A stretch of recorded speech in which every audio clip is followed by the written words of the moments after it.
అందరికీ నమస్తే. కేంద్ర హోంమంత్రి అమిత్ షా నిన్న రాష్ట్రానికి వచ్చిన సంగతి అందరికీ తెలిసిందే. వచ్చిండ్రు, బేగంపేటకు వచ్చిండ్రు, బేగంపేట నుంచి నిజామాబాద్ పోయిండ్రు. ఆల్రెడీ ఎన్నోసార్లు 2-3 సార్లు ప్రారంభించిన పసుపు బోర్డు మళ్ళీ తాత్కాలిక కార్యక్రమం ప్రారంభించిండ్రు. అవన్నీ జరిగినాయి. ఇందులో ఇవన్నీ తెలిసిన వార్తలే కానీ తెలియని వార్త ఏంటంటే సీఎం రేవంత్ రెడ్డి గారు అమిత్ షాను కలిసే ప్రయత్నం చేసిండ్రు. కలిసేందుకు విఫల ప్రయత్నం చేసిండ్రు. అంటే చాలా ప్రయత్నాలు చేసిండ్రు కానీ విఫలమైనరు అని ఒక పేపర్లో రాపించుకున్నారు. ఆయన లీక్ ఇచ్చిన వార్త సీఎం ఆఫీస్ నుంచి. అసలు ఈ విషయం బయటికి చెప్పలేదు ఇప్పటిదాకా కూడా. సీఎంఓ నుంచి లీక్ వచ్చిన దాకా తెలియదు. అసలు అమిత్ షాని ఎందుకు కలవాలనుకున్నాడు రేవంత్ రెడ్డి గారు? అమిత్ షాను కలిస్తే ఎవరికి ఏం సిగ్నల్ ఇవ్వదలుచుకున్నారు? తర్వాత అమిత్ షా గారు ఏం మాట్లాడినరు? ఇవన్నీ ఒక పెద్ద చర్చ నడుస్తుంది ఇప్పుడు. ఈ అన్ని అంశాల మీద మాట్లాడదాం. సబ్స్క్రైబ్ చేసుకునే వాళ్ళు సబ్స్క్రైబ్ చేసుకోండి కింద ఉన్న బటన్ ద్వారా. మీకు అందరికీ తెలుసు, కేంద్ర హోంమంత్రి అమిత్ షా వచ్చిండ్రు, నిజామాబాద్ పోయిండ్రు, బేగంపేట ఎయిర్పోర్ట్లో దిగిండ్రు. అందుకన్నా ముందు బేగంపేట ఎయిర్పోర్ట్కు కిషన్ రెడ్డి, తర్వాత కొండా విశ్వేశ్వరరెడ్డి, రాజా సింగ్ వీళ్ళందరూ పోయిండ్రు. పోయి స్వాగతం పలికిండ్రు. అక్కడ నుంచి నిజామాబాద్ పోయిండ్రు, అక్కడ స్టార్ట్ చేసిండ్రు. అమిత్ షా గారు మాట్లాడిందేమో ఇక్కడ ఏటీఎం లాగా మారిపోయింది. అంతకుముందు కేసీఆర్ మీద వేసిన కామెంట్స్ ఇవి రెగ్యులర్గా వచ్చే కామెంట్స్. రెగ్యులర్గా వాళ్ళు వచ్చినప్పుడు వాళ్ళకు ఎవరు రాసిస్తారో స్క్రిప్ట్ తెలియదు కానీ ఎప్పుడొచ్చినా ఇవే స్క్రిప్ట్ రాస్తారు. అప్పుడు కేసీఆర్ మీద కూడా ఇవే మాటలు మాట్లాడినరు. ఇప్పుడు రేవంత్ రెడ్డి మీద కూడా అవే మాటలు మాట్లాడుతున్నారు. అంతకుముందు ఫస్ట్లో ఏం కాలేదు. ఫస్ట్లో చాలా రోజులు మంచిగానే ఉన్నారు. కేసీఆర్తోనే బీజేపీ ఎప్పుడైతే చెడిందో అప్పుడు ఇట్లాంటి డైలాగులు కొట్టిండ్రు. ఏటీఎం లాగా మారిపోయింది, ఇక్కడ మొత్తం దోచుకుంటున్నారు కేసీఆర్ ఫ్యామిలీ, ఇది కుటుంబ పాలన, ఇట్లాంటివి చేసిండ్రు. వాళ్ళేం చర్యలు తీసుకోలే అప్పుడు. ఇప్పుడు రేవంత్ రెడ్డి మీద అవే కామెంట్ చేసిండ్రు. ఏటీఎం ఇక్కడ నుంచి కాంగ్రెస్ అధిష్టానానికి డబ్బులు పోతున్నాయి, రేవంత్ రెడ్డి డబ్బులు పంపుతున్నాడు, మరి చర్యలు తీసుకున్నారా? మీకు తెలిసి మీరు మాట్లాడుతున్నారు అంటే కేంద్ర హోంమంత్రి మీకు తెలిసే జరుగుతుంది వ్యవహారం అంతా. మీకు తెలియకుండా జరుగుతలేదని కాదు కదా. మీకు సెంట్రల్ ఇంటెలిజెన్స్ ఉంటుంది, అన్నీ ఉంటాయి లెక్కలు. అన్నీ ఉన్నా మీరు మాట్లాడగలుగుతున్నారు. మీ పక్కన ఉన్న వాళ్ళు ఎవరు మాట్లాడతలేరు ఈ మాటలు. ఇది మీ పార్టీ లైన్ ఉండొచ్చు కానీ ఇక్కడ ఉన్న బీజేపీ నేతలు ఫ్రెండ్షిప్ చేస్తున్నారు రేవంత్ రెడ్డితో. ఓ పక్క ఫ్రెండ్షిప్ చేస్తుంటారు, ఓ పక్క కామెంట్ చేస్తున్నారు. ఇప్పుడు రేవంత్ రెడ్డి దేనికోసం అమిత్ షాని కలుద్దాం అనుకున్నాడు, దేనికోసం వినతి పత్రాలు రెడీ చేసుకున్నాడు? ఏమనంటే మెట్రో సెకండ్ ఫేజ్ కోసం, మూసి ప్రక్షాళన కోసం వినతి పత్రాలు రెడీ చేస్తున్నారని లీక్ ఇచ్చారు. మెట్రో డిపిఆర్ నిన్న కాదు మొన్ననే ఇచ్చిండ్రు సెంట్రల్ గవర్నమెంట్కు. ఒక్క రోజుల్లోనే మీకు పర్మిషన్స్, ఒక్క రోజుల్లోనే మీకు అన్ని డబ్బులు అవన్నీ వస్తాయా అని కిషన్ రెడ్డి కౌంటర్ ఇచ్చిండు. అంటే ఒక్కరోజు ముందే ఇచ్చిండు. అమిత్ షా వచ్చే కన్నా ఒక్కరోజు ముందు డిపిఆర్ సమర్పించిన ఆఫీసర్స్ అని. మరి డిపిఆర్ ఒక్కరోజు ముందు ఇచ్చి మళ్ళీ రేవంత్ రెడ్డి చేసిన డ్రామా ఏంది ఇక్కడ అనేది ఇంపార్టెంట్. రేవంత్ రెడ్డి ఎవరి కోసం డ్రామా చేసిండు? ఈ డ్రామా అమిత్ షాను కలిసే ప్రయత్నం అసలు అమిత్ షా కన్నా తెలుసో తెలియదు, లేకపోతే ఇక్కడ ఉన్న బీజేపీ నేతల కన్నా అమిత్ షా టూర్ చేసి చూసిన వాళ్ళకన్నా తెలుసో తెలియదు రేవంత్ రెడ్డి గారు ప్రయత్నం చేసిరని, ఒక అపాయింట్మెంట్ అడిగిరని, ఆ విషయాలు తెలుసో తెలియదు.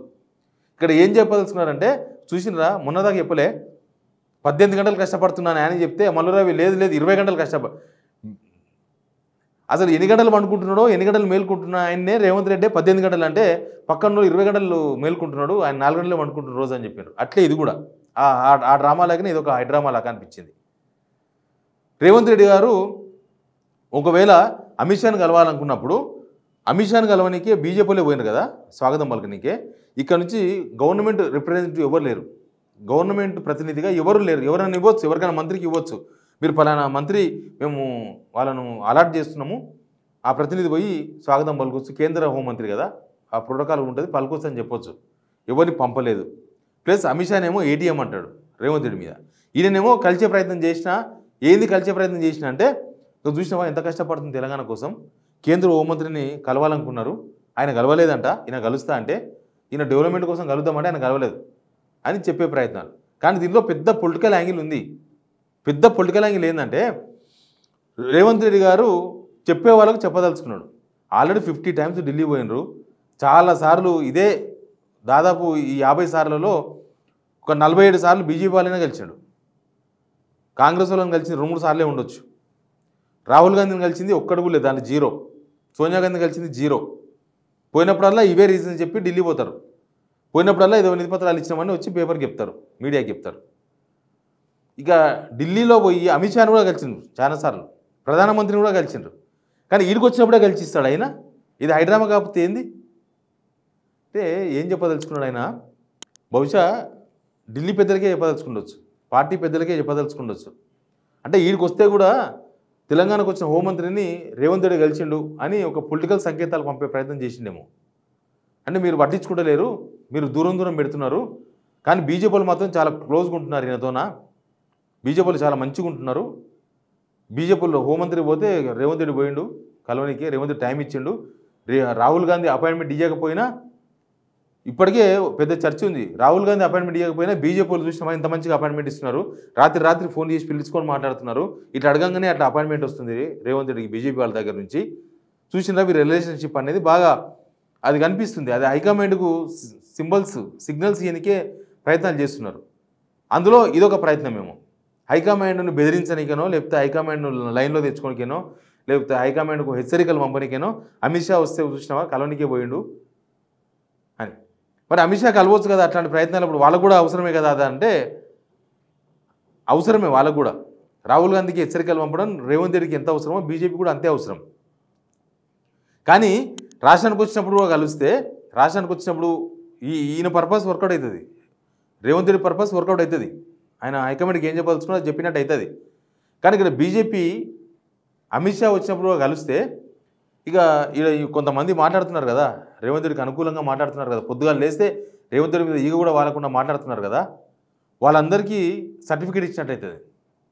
బహుశా రేవంత్ రెడ్డిని వ్యతిరేకిస్తున్న వాళ్ళు అసలు రేవంత్ రెడ్డి అసలు అపాయింట్మెంటే అడగలేదు. నేను ఒకరితో బీజేపీ నేతలతో మాట్లాడితే అసలు మాకు అపాయింట్మెంటే లేదు, అపాయింట్మెంట్ అడగనే లేదు. పోలీస్ డిపార్ట్మెంట్కు ప్రోటోకాల్ ప్రకారం ఆయన వస్తాడని ఉంది, వాళ్ళు జాగ్రత్తలు తీసుకున్నారు.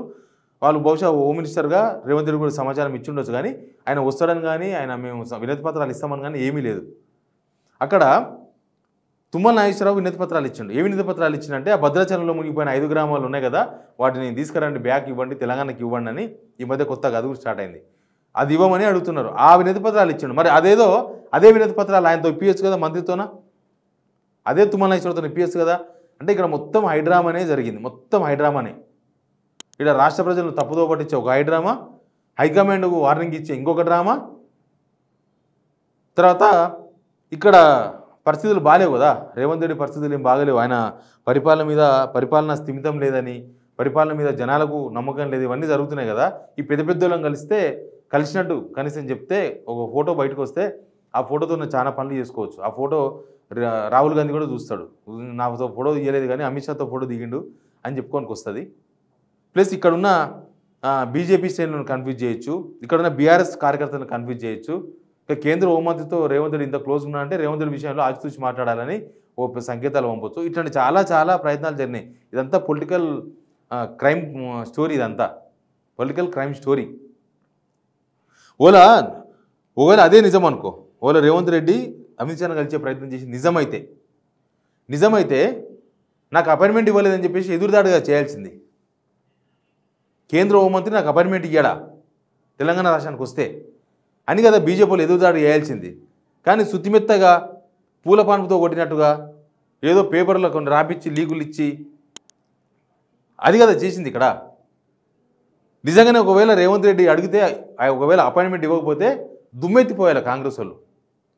మరి దేనికి భయపడి దుమ్మెత్తిపోస్తలేరు? ఎవరికి కేంద్ర హోంమంత్రికి భయపడి దుమ్మెత్తిపోస్తలేరా? మరి అంతకుముందు చాలామంది మీద మీరు అపాయింట్మెంట్ దొరుకుతలేదు, అపాయింట్మెంట్ ఇస్తారని మాట్లాడారు కదా. కేంద్ర హోంమంత్రి వచ్చినప్పుడు అపాయింట్మెంట్ ఇవ్వకపోతే మీరు ఎందుకు ఉత్తగా పేపర్లో లీక్ ఇచ్చి ఇంట్లో కూర్చున్నారు? ఇదంతా కాంగ్రెస్ బీజేపీ ఆడుతున్న డ్రామా. వీరికి వచ్చినప్పుడు రేవంత్ రెడ్డి కలిస్తే బీజేపీ కూడా తప్పుడు సంకేతాలు పోతాయి, బీజేపీ కార్యకర్తలు ఇంకా డైలమాలో పడతారు, ఇంకా పరిస్థితులు దారుణంగా అయిపోతాయి. ఇంకా మా ఊళ్ళు చూసుకుంటారు కదా అన్నట్టు అమిత్ షా గారు కూడా ఇవ్వలేదా, లేకపోతే అడగలేదా, ఇది కాంట్రవర్సీ ఏం కాదు, కన్ఫ్యూజ్ చేయడానికే చేస్తున్న ప్రయత్నంగా కనిపిస్తుంది. బట్ దీనిలో చాలా పొలిటికల్ డ్రామా మాత్రం బయటపడ్డది. ఇట్లా ఒక అంశాన్ని ఎడుదిరిగి నాకే పాజిటివ్ మారాలి, ఎడుదిరిగి నేనే దీనిలో నాదే పై చేయి అని సాధించుకునే రేవంత్ రెడ్డి విషయంలో ఇదొక ఎపిసోడ్ అనమాట. Please subscribe signal TV.